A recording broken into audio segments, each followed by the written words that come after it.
I will tell you of William Wallace. History is written by those who have hung heroes. It's the opening line on that movie. I was going to go over to, actually, I think I've said my piece about the super volcano. Like, I don't want anything to happen. I don't want people to suffer or die, or even worse, like a huge tragedy. But like, that is kind of weird. Like, weird stuff happens sometimes, and like, I think there's a story behind it, and I'd love to know it. Like when birds just drop dead, like 1,000 birds or something, or like fish just start jumping out of the water, or like bison start fleeing away from this area that's had seismic reactions. And I don't know, it is interesting, but I don't know what to say about it. Like if it was aliens, like signs of aliens, and I was just like, man, I would love the opportunity of my lifetime to know that there's something else out there like that. And I'm sure there is. I mean, there's actually a very interesting formula where you have to actually assume a little bit that that it already does exist out in the universe. And the equation isn't so much saying that it does exist, but the chances of us being the only planet in all the multiverse with intelligent life on it is almost astronomically impossible. Like, now whether they function and eat, breathe, smell, talk the way we do, they don't mean that, but they're just saying that life has to exist. There's no way it can't exist elsewhere in our multiverse. And I don't know if that's a true equation or somebody just came up with it. Oh, I gotta do a throwback Thursday. I had some pictures I had taken out, much older pictures, actually of Florida.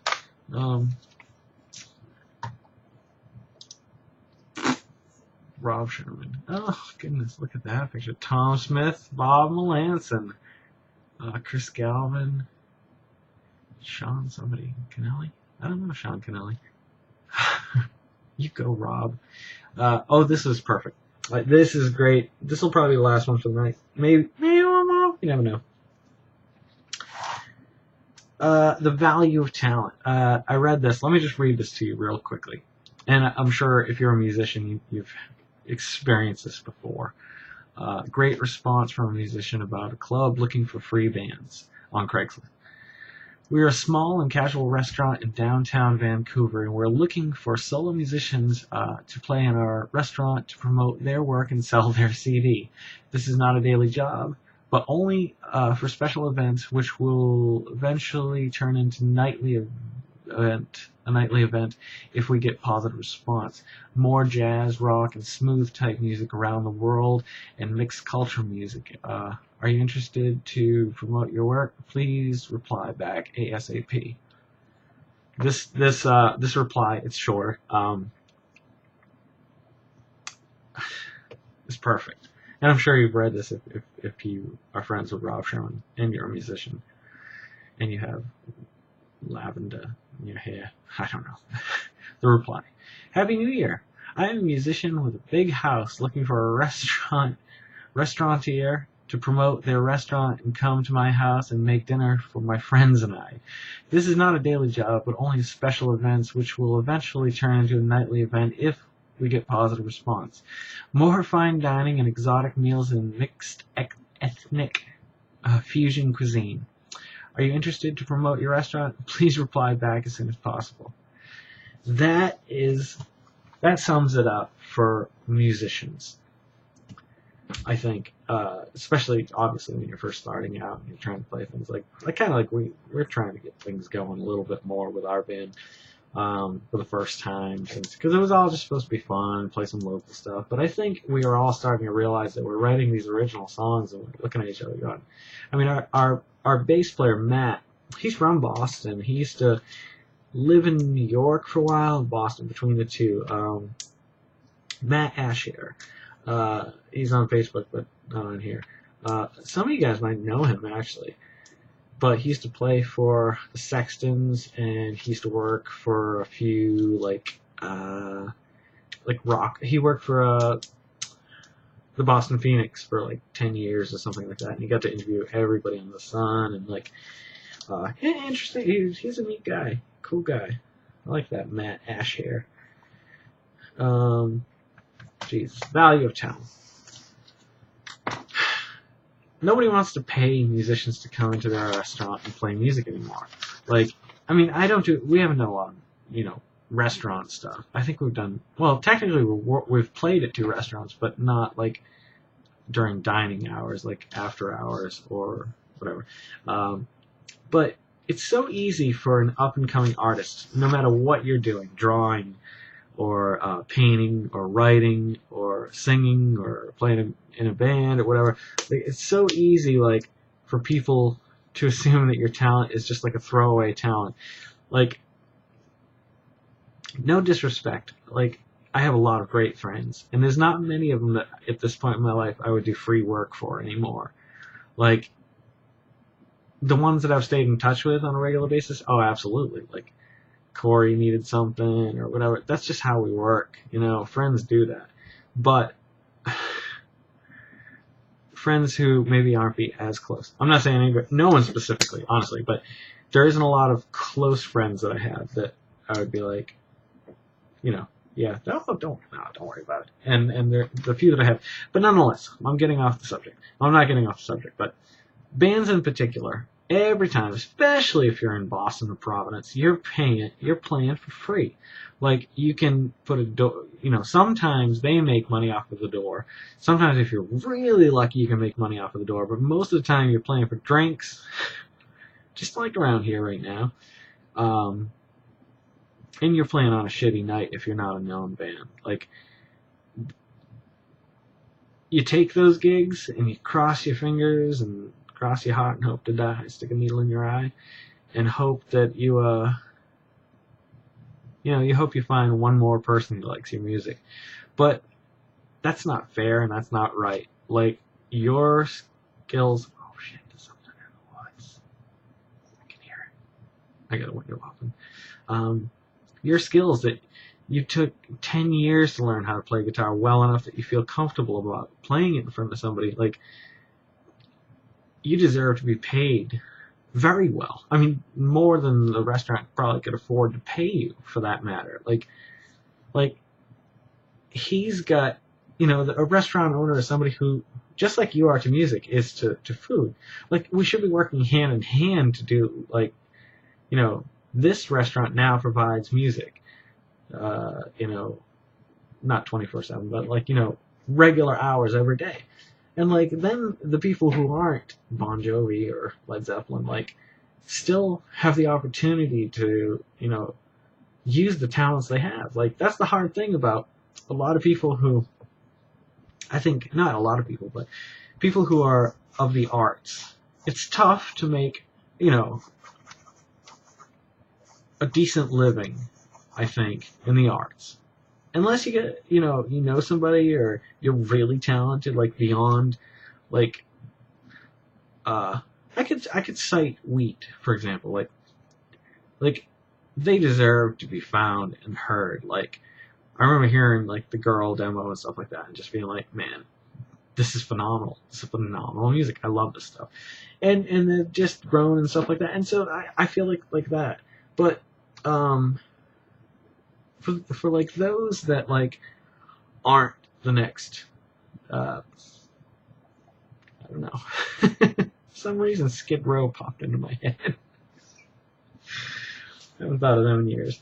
Like, there should be a way, like, they're no less, I don't know how to say this without sounding like mean, but, like, I don't know what my point is anymore. But my main point is, it's so easy to be a musician just hoping to get a gig, not a paying gig, like a gig.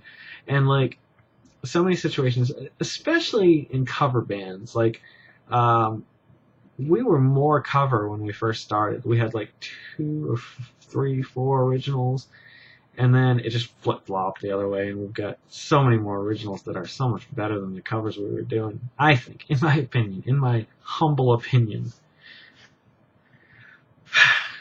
So don't settle, don't give away your art. Like, you are talented and you are deserving to make money off of your art. Like, don't feel bad, like, being like, hey, I am starting a business. Can you design the logo? You know, if they're like your best friend or like something like that, cool, do it. Or if you feel like you shouldn't charge them, then don't. But like, if you're doing anything for somebody, for like a friend of a friend or a business or something, or an acquaintance or somebody that comes into your work and you talk to all the time, charge them what you deserve. Like, stop settling for like, oh, I'll do the whole thing for $20. Like, I do that so often. Like, and from now on, I'm gonna be like, all right. Especially after doing this worm book, we've reached the end, and we've been talking to each other about a lot of things, like taking it to the next level, like really interesting, like interactive song and music and interacting with kids and stuff like that. And I think he's got a good idea going. I don't know. Like, I'm happy with the artwork for it, and I hope somebody picks it up, because it'd be great to not have to self-publish and promote and do all that. I mean, I'm not going to do all that anyway. Like, I like Mike. We're friends, you know, now. I feel like I've made a friend through this, and I'm definitely going to illustrate for him again. We've got another book in mind. But I'm going to upfront just be like, you know what? If we're doing something to the extent that we did the last book, then I need at least 2,000 up front to do it. Like, like, I know my art isn't like the best art in the world, but he couldn't do it, and he didn't know anyone personally who could do it. Like, I shouldn't say that though, because I don't know what he's gonna pay me for this. But like, if I did it again, like the upfront fee would be at least $2,000 to start a project like that. I mean, that was like over a 9-month project, and it wasn't the drawing, and it wasn't the ink, it wasn't anything like that. I should have used markers instead of Photoshop. Sometimes I can get some pretty good results with Photoshop, but it still doesn't quite. Either I just don't have the talent yet to make it look the way I want it to look, or Photoshop doesn't have the ability to make it look how I want it to look. But most of the time I can achieve what I was looking for. But it takes longer because I have to experiment. Because like, I know how the markers work. I've done them so often now. I'm getting better and better at them. It's about saturating your page and putting layers on and letting it dry, and putting another layer on and letting it dry until you get to the point with one base color that you want, and then move around it, and just all these fun techniques and stuff like that. I've been drawing a lot. I've been trying to draw like in a Clone Wars style, like the new 6th season Clone Wars. I really dug the way that looked, and I'm not trying to like specifically be like ripping them off and be like, this is my character, Clone Wars style. It's just, I like the way it looks, and I thought, try it out. Value of talent. I don't care if it's music or art. I mean, I've done all aspects of it. Never been hugely successful in any of them.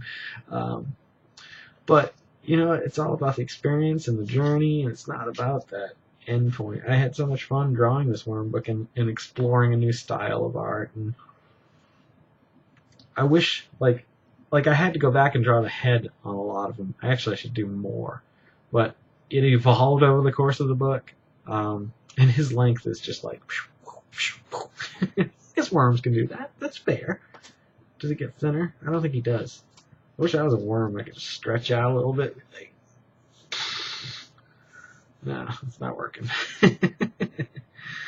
Alright, well, you know, I think we've touched on a lot of the things. The only thing I mentioned earlier, and I'm going to just not talk about, well, I'll talk about Trav maybe tonight. I don't know. I should give him a call. Record it. That would be awesome. Okay, so, yeah, value of talent. That's another one. The raising the Christian children. Whoa, do I want to go there tonight? Whoa, boy. Yeah. Yes. No. Yeah. Yeah, that's something a little...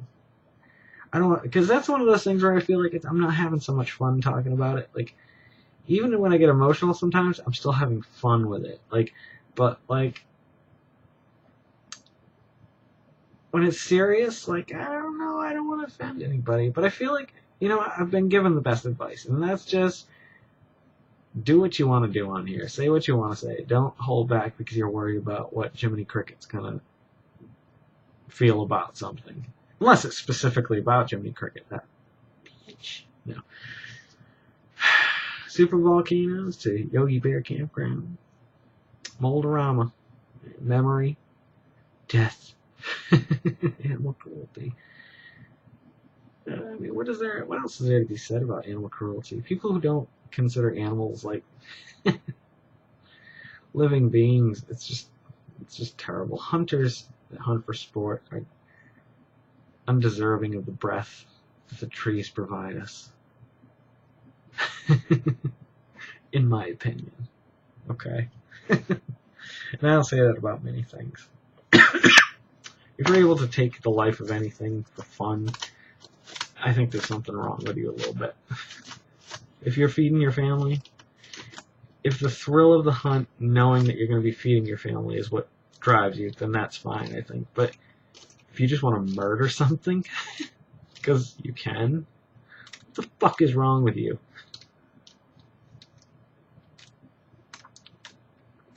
There we go again. I'm getting all a little crazy here tonight. Should probably cut this off before it becomes unusual. It's going to be a fun notebook to play with later, too. Gender bending. We've touched on that. We certainly have. Favorite song. Oh, that's right. I need to look that up. I get comments or something sometimes, or an email, and then I forget to follow up on it. That's terrible of me. I should be beaten mercilessly. Okay, well, instead of just going through my notes and ignoring you, I'm going to cut this off. I've done almost a full hour. I've probably done over an hour tonight with stuff that I won't use, but I'm happy. I feel like I caught up. I had a lot to say last night too, but as you can see, I got through it all tonight. Sometimes I go back over these notes and I look at certain things like, what motivates you? I mean, it's a fun subject because I think it's a fun one to talk about. I didn't go back to it though because it bored me in comparison to some of the other ideas I get. I wish you guys would give me some more ideas. I've gotten a few. If I could get some more, I'd be just as happy. I could do some more video requests. And hey, if you're still digging these and you know somebody that might like them, just pass it along to them. I'd love to get some more. I was talking about some ideas with Jim last night, and we've got a lot of ideas, and I've got a lot of ideas. And everybody's got ideas. These days, everybody's got an idea. Anywho, I'll cut it off now because it's almost 10:30. I haven't left this room. So, you guys have a great night. Go make somebody smile tomorrow. Anybody. How about a baby? That one's easy. Go make a baby smile tomorrow. And I think it'll move you. Sometimes when I work, alright, here we go. This will be really brief. There'll be a baby at work. Like somebody will put it on the counter when they're trying to like check out or something like that, and they just stare at you. I'm the kind of person, and this isn't like I'm the kind of person, like I'm just the kind of person that I will do everything in my power to make this damn baby, not cry, just laugh or smile. Like I love that. I love like seeing a little baby smile or giggle or something like that. You know you've won them over. There's that little competition sometimes with kids. They're like, oh, he's got light eyes, but he's got a big beard. Like they size you up. That's exactly what they're thinking. I know. I have a baby machine that deciphers everything babies say. I can't show you it though because I left it in my other pants in Canada. Alright, I feel a little bit better. Have a good night and we'll see you next time.